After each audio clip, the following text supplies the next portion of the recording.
See, I should have put this on second. So much for us working on the questions and ordering them properly. So you're talking about your fitness journey, right? And you get on a better diet. On some earlier episodes, you were talking about some tricks you can use to help reduce how many carbs you're eating when you're going out to eat. Right. So can you go just more in depth on ways to manage your food intake or your calorie intake when you're going out to eat? Okay. There are several caloric management techniques. You specifically want just for going out to eat? No, you can go more in depth. Okay. So some caloric management techniques. So one of my personal favorites is intermittent fasting. I don't know if I talked about this before. But intermittent fasting basically specifies you consume calories at a specified period throughout the day. So the day is broken down into a 24-hour period. Of that period, you may fast anywhere from, usually from 12 to, I've seen people do multiple day fasts. I don't recommend that. Like Jesus. Yeah, listen, I had a friend who fasted for almost 72 hours. I was like, man, that's a lot. I don't recommend that. But if you can pull it off and still function properly, go for it. But from a health standpoint, you want to do something. We're creating sustainable, healthy lifestyle habits, right? Intermittent fasting is not something you want to do and then go back to your previous lifestyle, because then the benefit is null and void, right? You want to be able to implement it on a daily basis. When I was intermittent fasting at the beginning of my fitness journey to create that caloric deficit, I was fasting. I started at 12 hours a day, and then I slowly worked myself up to 16 hours a day with an 8-hour active eating period.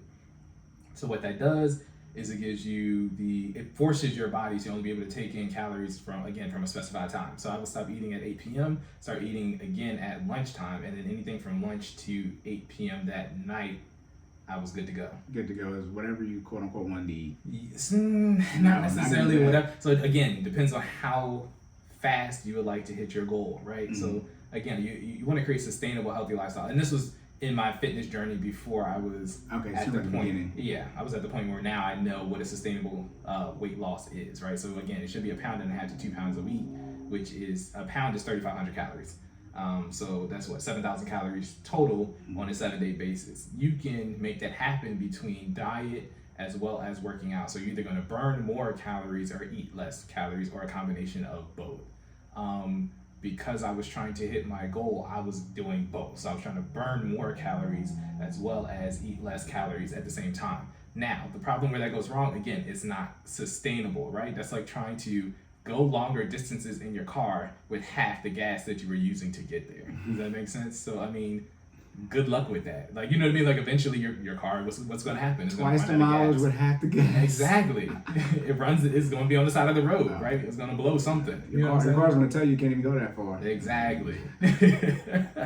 Literally, like going to pop on, halfway there. Yeah. So, again, knowing what I know now, you want to do your best to manage your intermittent fasting period so it actually balances out, right? So 16 hours on, I highly recommend 16 hours, on your fast period, 8 hours off. When I say off, I mean 8 hours available to eat.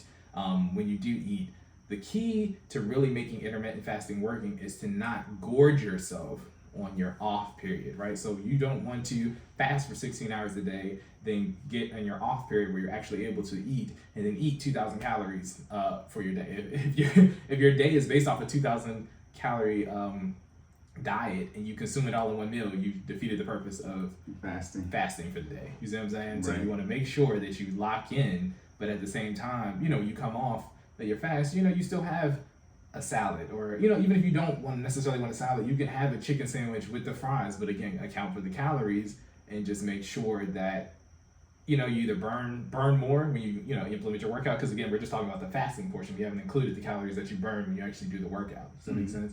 So if I'm creating a caloric deficit in my diet, and then on top of that I'm running, or I'm doing some type of HIIT, or just implementing some type of workout or exercise on a daily basis that's also adding to the amount of calories burned for the day, then you're good, right? You know what I'm saying? It'll actually cause you to burn calories faster than if you were just doing the intermittent fasting.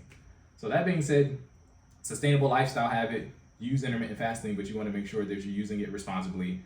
Don't deplete your body of what it needs so you can't function, okay? Macros, protein, fats, carbs, you need all of those to make sure that you're good to go.